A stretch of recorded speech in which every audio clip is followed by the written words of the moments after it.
Hi, I'm McFeely. I am a total fabric DIYer. Today we are going to be making a fascinator. And what I love about fascinators is that you can make them to fit just about any fashion era. Today we're going to be making a fascinator in the flapper fashion era. And the peacock feathers were very popular in the 20s. So I have selected my fabrics using those colorways. Before we get started though, we are going to treat our fabric with a liquid fabric stabilizer. The fabric stabilizer is going to give our fabric a nicer hand, and it's also going to keep the edges from fraying. To treat the fabric, we are just going to take, in a dry sink or a bowl, we're going to take your fabric and we are going to spray it until it's saturated on both sides. I like using the wide spray, which is not that one. Here we go. And we're going to flip it over. And then I like to fold it and kind of squeeze it so that it gets distributed evenly. All right, now that once that it's completely wet, we're going to line dry until it's about damp. And then we're going to finish drying it with an iron. Once it's dry, it's almost paper-like, but it still is very sewable. You can iron it. It won't gum up your machines. It's a very, very nice medium to work with. So here are our patterns. This is a free downloadable pattern that I have created that you can go to the website and get the pattern. This other pattern is a fabric flower pattern that we'll be using. And once everything's cut, we're going to start with the Calla Lily first.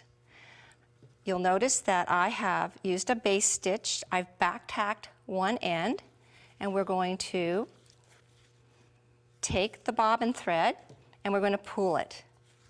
And we're going to gather the Calla Lily body to about 1.5 inches, and the gathers are what gives the petal its fullness. So once we have it, now I'm going to pull on the top thread here, and that's going to lock our stitching.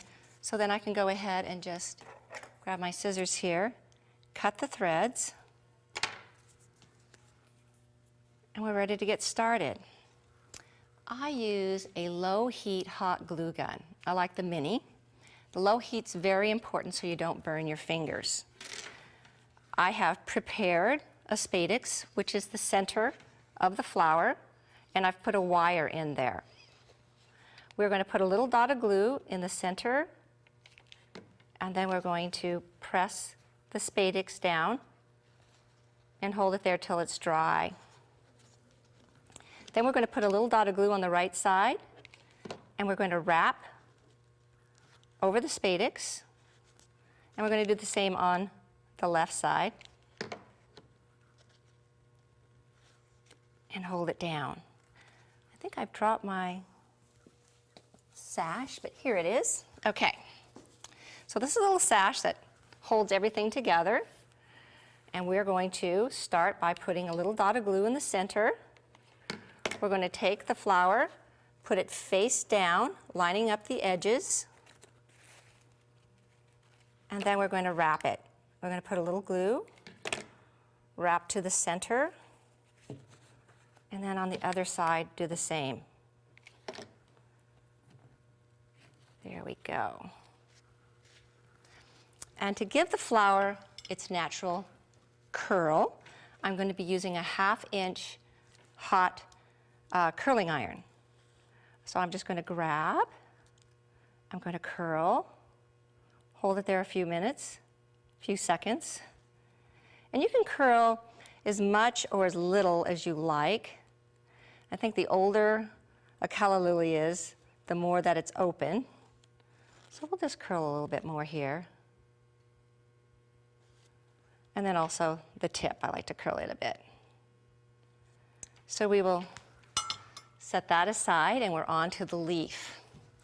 The leaf has a dart sewn in it, which is going to act as a casing. We're going to take a 20 gauge floral wire, and we're going to insert it into this dark casing. We're going to cut, and then we're going to finger press it open. So those are our flower parts. Now on to the fascinator. The fascinator has a nice piped edge, so I have clipped the piping so that when I go to sew it, it'll easily sew down, which I have done. And now I'll place wrong sides together, the top piece on, and we're going to go to the machine and we're going to finish stitching this. We're using a zipper foot.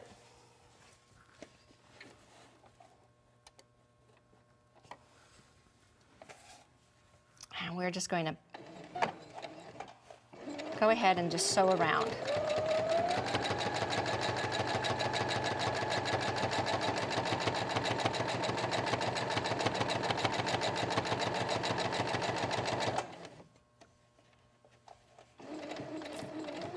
And since the fabric's been stabilized,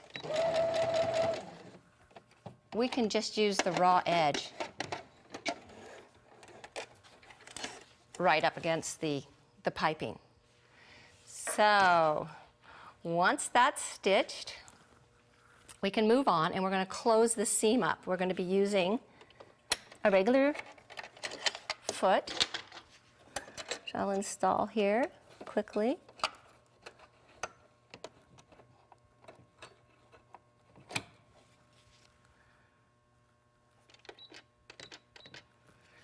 And we're going to be sewing a 1/4 inch seam.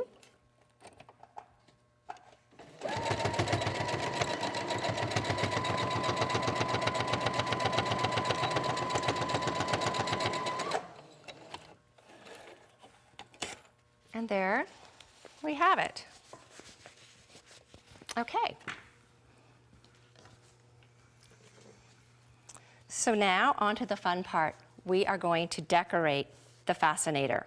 But first, we're going to glue a hair comb in so we have something to hold to the hair. We're going to put it perpendicular to the seam with the teeth facing out. Next, we're going to take the Calla Lily and we're going to bend it ever so slightly so that it fits the curvature of the fascinator. And we're going to just glue it down. Then we're going to take the leaf. We're going to put a bead of glue at the base and glue it face down. And then we have these wonderful feathers. This first one is an art feather. We're going to put a bead of glue on it. We're going to glue it face down, kind of veering off in the opposite direction of the leaf. You can get creative here. And then we're going to glue, well, let's go this direction. Glue a feather on top of that one. The next feather. You're just going to kind of layer these, all veering off to the right. Kind of a fan shape, which was also very popular in the 20s.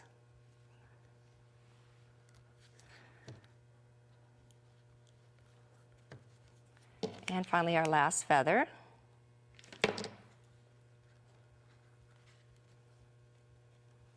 And then I like to use a decorative button. You can use a pearl, you can use rhinestone, whatever goes with the era of fashion your fascinator is being made for. I'm just going to place that on top of the feathers just to kind of clean it up. Hold it till it's securely dry. And then we can shape the feather. The feathers and the leaf. There. And once you're done, this is the best part. You get to wear it.